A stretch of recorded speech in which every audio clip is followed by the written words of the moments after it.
This tutorial is for my Year 11 student certificate in digital applications. I'll be following the June 2018 space themed exam to show them how to create a website in Dreamweaver with minimal software or HTML knowledge in a very limited amount of time. So we'll be structuring our site with tables instead of CSS. It would be far more effective in the long run to learn CSS, especially if planning on investing a lot of time into the development of your site. The first thing you need to do in the exam is to read the brief and to make two sketches, one showing what pages connect to what, and another showing the required dimensions of the page template. Remember that the position of almost everything relies on the tables that you make. As you carry on reading the paper, you can rectify mistakes to your drawing as required before you make the tables. It's much harder to change this in Dreamweaver.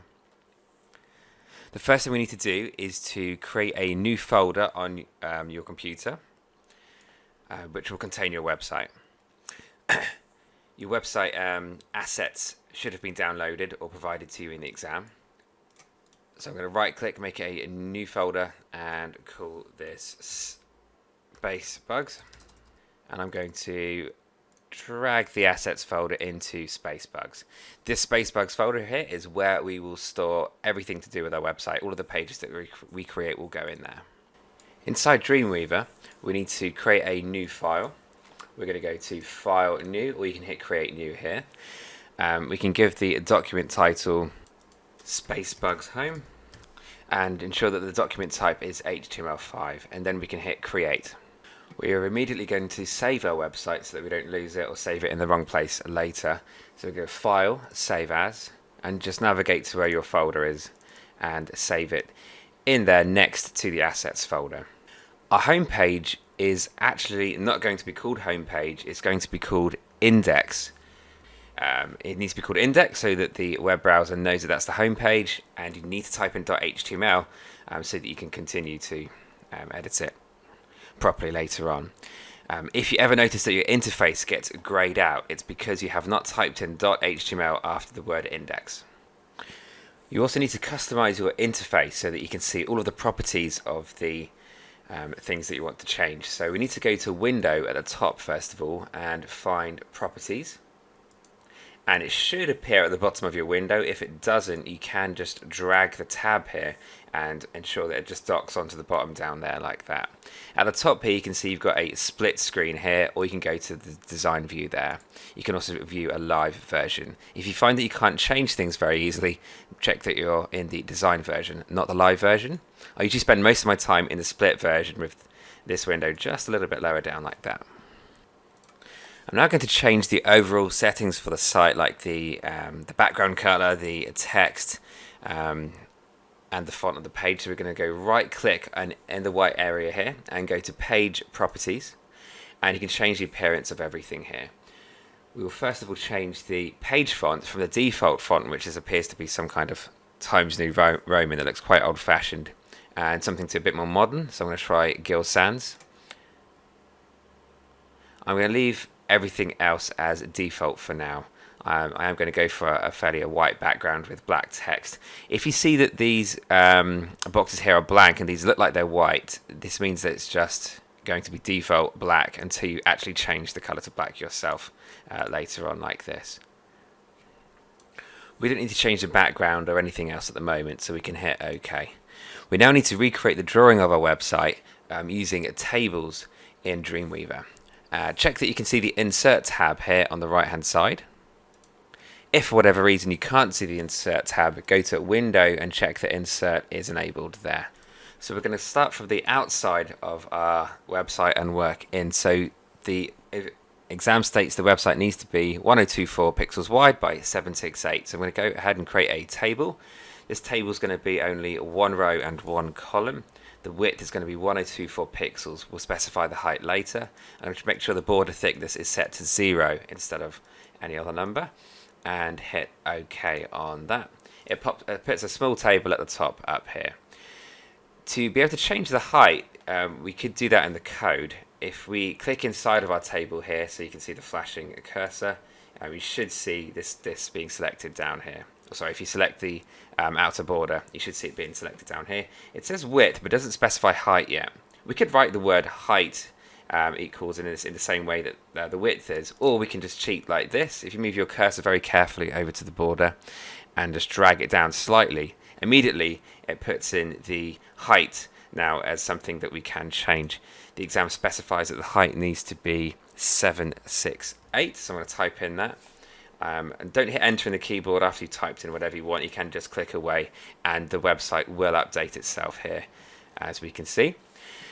The next problem is that the box of our website is centered to the left. You'll notice in any websites you visit, it's usually centered to the middle. So we're going to do change that. So down in the properties area, down here, so you can click inside the table. So you've got a flashing cursor. Obviously, I can type in something if I want. Down here, we're going to go to. Sorry, we need to go to click on the border for the cell that we've created here. Once you've clicked on the border, so it becomes a solid black line, the properties section at the bottom should then change to something like this. And you can see it says align, it says default. We're going to change that to center, and now everything will always be centered in the middle of your browser page like that. Now we're going to create the content, or split out the content for the inside of this table here. So we're going to put in another table. We're going to change it so that it has one column but several rows. So we need a row for the banner, the navigation bar, the content, and possibly a footer or page title. So I'm going to have 4 rows but only one column, and hit OK. You may want this to be snapped to the top of your website. So to do that, we're going to click in our big cell again over here. You should see a flashing cursor perhaps at the right hand side of your table. You can always test by typing in something. Everything's centered to the middle at the moment, which is really annoying. So as long as you can type into a great big cell here still, where you've got a flashing cursor here, go to your properties area at the bottom and check that you've got the vertical alignment set to top, and then everything can increase in height as you add content to your site. So I'm just dragging out the tables randomly here. What that is doing, if I need it, is adding the height setting in the code there if we need it. The first thing we have to do is create the banner as in terms of actual content on our site. I'm going to open up Photoshop for this. The exam states that the document for the banner needs to be 1024 by 150 pixels. So in Photoshop, we're going to go to Create New or File New. I'm going to hit Create New here. And I'm going to specify the pixels over here. I am going to check that this says pixels, not centimeters or inches. Check that it says pixels there. I'm going to change the width to 1024 and the height to 150 and hit create. In the assets folder, the exam would have given you some images. So inside images, we can choose one to use for the banner. We'll have to crop this, so try and find an image that would look good while cropped. Also, some of these images aren't the same size as the rest. Some of them are far too small to use for a banner. You can always do right click, sort by size. It's something similar on a Mac, and you can see the images. On Windows, if you hover over an image, it should state the pixels that it is. Try and find one that's around about 1000 pixels in size. I might use this one, and then you can just drag it into Photoshop like this, and you can then scale it up. The default height of the image will be the height of your document, which is far too short to start with. Once you've placed your picture, you can hit enter on the keyboard to place it properly, and we now need to drag in the logo as stated in the exam. You can drag this in like this. You must not change the color of the logo. I'm just going to flip this image so that it stands out, the logo stands out better. You are allowed to add text. We've obviously already got the word spacebugs here, but if you want to, you could get your text tool out. Check that your font size is around about 40 pixels or so, and put in a quick piece of text.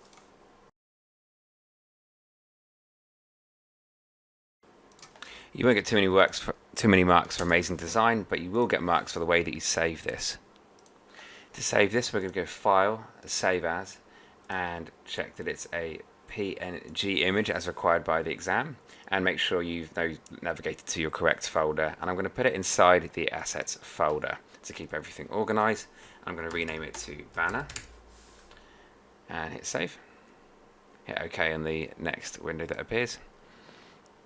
Go back to Dreamweaver and we're going to insert the image. To insert the image on the right hand side, go to Insert Image and into your Assets folder, and you should see your banner in there. Hit OK and it should pop in. Make sure that your cursor was in the top cell of our table. We will now create our navigation bar. According to our sketch and the exam, we need 3 pages along the navigation bar. One of those pages will connect us to 2 further pages later on. So to create the 3 sort of buttons, again I'm going to use a table to space everything out properly. I'm going to go to click in the cell where the navigation bar needs to be, go to Insert Table on the right. This one needs to have only 1 row but 3 columns. Always check that your border thickness is set to 0 and hit OK. We need to use the icons images provided for us, so I'm going to click into the first button area here and insert an image from our images folder and choose the home icon for the first button. Hit OK. The icon's slightly larger than we need, so we can scale that down roughly to just make it really small for now, and we can change the size of it later because there's a specific height that the banner needs to be. So just make the icons really small and we'll change the size of them later. The next image is the workshops image, so I'm going to insert another image, find the workshops icon and put that one in, and go to insert another image and put the resources image and put that one in. I'm also going to scale those down just randomly. If you hold shift on the keyboard, they are constraining to their original proportions. It's really important that you hold shift so you don't distort the image like that. Nobody's going to want to see that. So you can scale that one down. Sometimes if you hit undo, the width of these areas just change randomly. That's just something you've got to live with. Alright, next we're going to type in our text. Actually, before we type in our text, so we know what font size to use, we need to check the height of our banner. In the exam it states the height of the banner needs to be 50 pixels. So I've clicked into, of the navigation bar. So I'm clicking on the navigation bar box like this. I'm looking inside the code for anything that says something to do with the height of the navigation bar. So we click on the outer side of the box. It might be tricky to click on the main overall box area here, but if you just click in another cell for now and then just hover your mouse over until you can see like a red line appear over all 3 buttons at once. Click on that and you're looking for the first height thing in the code that you see here. Mine's randomly set to 80. I need to change that to 50 as it says in the exam. And once you click away, you should see the height go to the correct size, and then you can change the other containing cell up to the correct size there. We're now going to insert our text. Should say home. I'm just going to do all caps. So we're just going to change the that to bold. That's Command B on the keyboard, and then I'm going to change the font size. So we're going to select the text, go down to our CSS section of our properties, and you can change the font size in here, in this section here. So I'm going to change it to 24 or 36 will be fine. And then if you want to increase the size of your icons to match, that's fine. Just make sure they don't become larger than the cell, so that you don't have to resize it. The exam states that the background of our navigation bar needs to be set to pure white with a specific color code. So if you want to select the 3 cells for your navigation bar like this, and you can click on the background color here. So make sure you've selected all 3 cells like this, and check you're in the CSS or HTML section, doesn't matter, but in the area at the bottom here we can see the things to do with your table. You should see BG for background, and the exam it does specify to have the hexadecimal code of FFF, so 6 Fs, and make sure you type in your hash button on the keyboard first, and then it's FFFFF, which just happens to be pure white as specified there. You won't notice it at the moment because our background isn't white. If you do want to change a background color to check this has worked or to make your website more interesting, right click outside of your website here now and go to page properties, and you can change the background color here. That's going to make mine slightly gray. It doesn't really matter too much. And you can see now that the navigation buttons are pure white on this grey background. Now we need to make these buttons live hyperlinks to the other pages on our site. The other pages in the site also need this very template, so we can't create those pages until we've got these links working. So we actually need to make hyperlinks to things that don't exist quite yet. To do that, we're going to select the text and the icon all together like this for the home button first, and check that you're in the HTML section of your properties down here, and it's going to say link. We will eventually create a page called we already have a page called index.html. This is the actual page that we're currently on, but when you're on the other pages, you want to link back to here. So with the home button, change it to index.html. When this happens, you should see that the text becomes blue and underlined like this, which actually looks quite ugly. And so we're going to change some settings now so that this looks a bit more attractive. So to change the way that hyperlinks appear on our website, again, we're going to right click and go to page properties, and this time go to the links section here. We want the link color to be whatever color your font is, which for me is actually just black like that. We can do some nice things though, like for rollover effects. So as your cursor rolls over it, I could have the text become slightly lighter like this. If you are clicking on a link, you could have it become even lighter still. And once you visited a link, I want it to go back to black again instead of the default weird purple color. You can also change it so that it doesn't become underlined as well. So back in here under links where it says underline style, change it to never underline and then hit OK. So now this link should work. If you want to preview that this link works in terms of the rollover effect, you can go over to here and then change it from design to live. And now if you move your mouse over your home button, you should see it becomes highlighted as your mouse goes over it. I'm just going to change this back to the design view so I can continue to edit my site. I'm now going to do the same thing for workshops. So I'm going to drag select all of that text down here.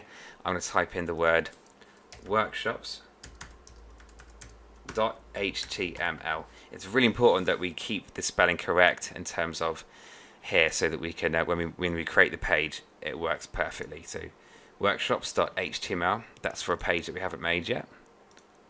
And the same here for resources. Drag select all of that and we're going to link that to resources html.html, and that these links should work soon. The final thing we need to do before we save this and copy it many times for our other pages is just to set the text and alignment for all of the other cells here. So I'm also going to change the alignment of these cells like this. I'm just going to drag the bottom of the footer down to the bottom of our page and then drag the bottom of our main content area down a bit. So at the moment, by doing this, I've accidentally changed the height of my whole web page at the moment, which I now need to change, which is a good learning thing. So at the moment you should have a cell at the top for your banner, a cell here for the navigation bar, a large area here for your main content, and maybe something small at the bottom for the footer should you need it. But my website's now become too tall, so I'm going to go back to my height here and change it from 816 to the recommended 768, and then I can align this like that, and that's fine. So at the moment, if I was to type it into my content area, it is coming up in the middle. I need this to be at the top every single time, so it saves time later on. So to do that, you can just click inside the big area here in your content area and change where it says the vertical alignment to top, so that now on any page that we duplicate this to, it will always be typing at the top.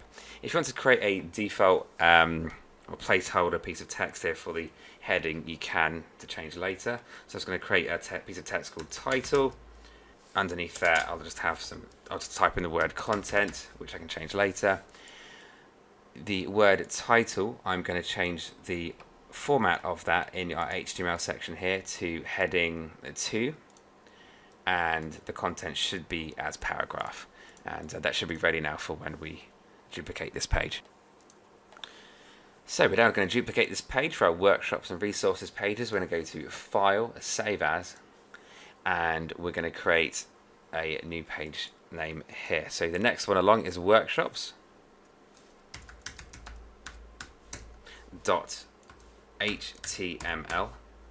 You have to type into HTML, don't forget, hit save.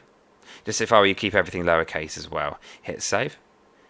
And then we're going to go, it should come up with a new tab here as well for workshops. You've got the home page, the workshops page. We're going to do one more. We're going to go File, Save As, and this one's going to be called Resources. .html, and then hit save. So now you've got the 3 pages that we've made so far. We're going to do 2 more. One for so let's go File, Save As.